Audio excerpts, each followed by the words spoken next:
Hey, what's going on, everybody? This is Tyrone back with Tech Life. This article comes to you guys from the NASDAQ.com. I'll leave a link to it in the description so you guys could check it out. So T-Mobile is going to report their third quarter earnings before the market opens tomorrow morning, and that is 8 a.m. Eastern. That's 6 a.m. Mountain Standard Time, and I'll be up watching the earnings and looking at the numbers. We have some estimates that are out there as to what T-Mobile might get on the numbers. I think T-Mobile, in my honest opinion, I think is going to grow higher than what the estimates are saying. Just looking at AT&T's quarterly earnings, the churn came in at a 0.92%, which is unusual for AT&T and quite high, to be honest. And in their press release, they gave us a hint. They didn't put industry-leading churn. So that means T-Mobile either tied or came in lower than AT&T on churn. We're all anticipating and expecting Verizon to have the worst quarter with the highest churn.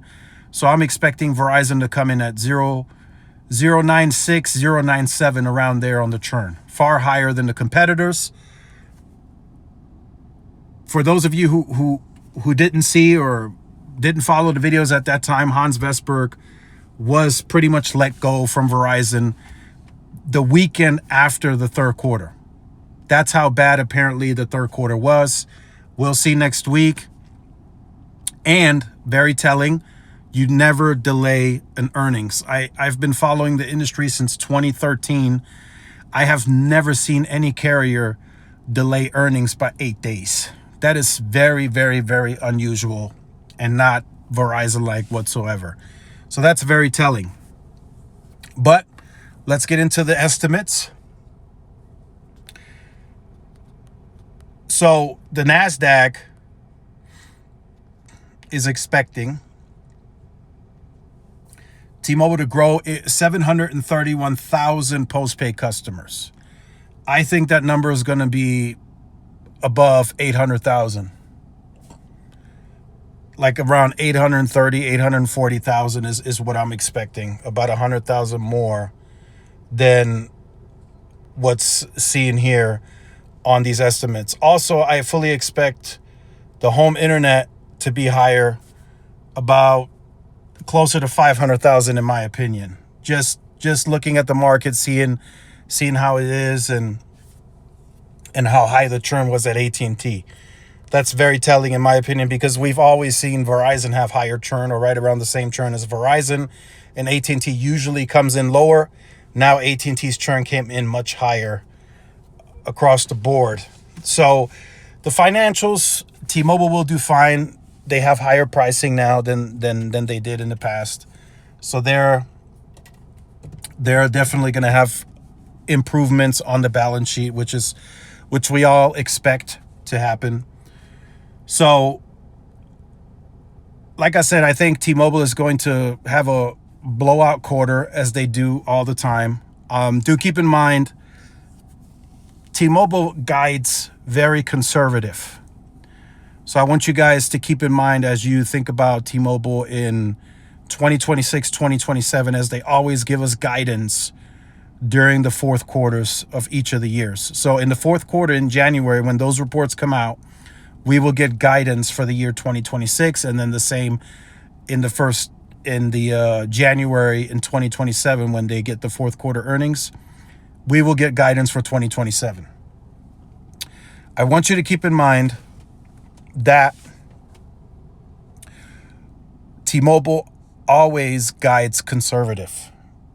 So when they say we're going to grow 4 million postpaid customers for the year, they are likely to beat the conservative guidance. Very likely. So don't be surprised if T-Mobile comes out and it says they grew 850,000 or maybe even 900,000 on the postpaid side. Don't be surprised, because T-Mobile is growing in all segments. They never break it down. They just give us a total number. But remember, they're growing in business. They're growing in small market and rural areas. They have different segments internally. They're growing in the 55 and older. They grow on the consumer side, and they're growing on broadband. Broadband is about the only number that's given separately. So all of that growth, and then they're growing in the first responder segment too. So all of that growth gets combined, and then it's given publicly. And that's how you see the 800,000, 700,000, 600,000, whatever it may be for that quarter. So just keep that in mind. T-Mobile is getting stronger every year. Verizon and AT&T, I mean, they have been put on notice for years now. They can't sit still anymore, and they can't keep deflecting and saying, oh, we're going to do this, we're going to do that. If your consumer business is not growing on wireless, you have to make change. Verizon found it out the hard way. They tried to stick to their strategy. Hans tried to be stubborn, and it didn't work. They tried to be balance sheet focused, but while they were balance sheet focused, they pretty much cannibalized the postpaid business. They lost a bunch of share and still are losing share that they're going to have to figure out how they're going to make that back. Now that's up for Dan Schulman to figure out. But T-Mobile is stronger today than they were last year or the year before. They'll be stronger next year. People are looking at it from a coverage perspective. New sites are going in the ground left and right. And that's only going to improve next year, and that's only going to improve in 2027. And as I've said before, and also, by the way, we're likely to get fiber numbers tomorrow too. That's something that's not part of the guidance. I don't know if they give us those numbers total on the broadband side, or if they actually separate it tomorrow, where we see FWA and fiber. We're also going to get that too tomorrow. So T-Mobile is likely to shift some capital focus on fiber, but I don't know how they do it. I don't know if they do it yet, if Srini is necessarily comfortable just in 2026 to go all out on fiber, or does he want to just go the natural progression? Let Lumos and Metronet complete their build outs, stick to that plan, and continue to plow money into wireless?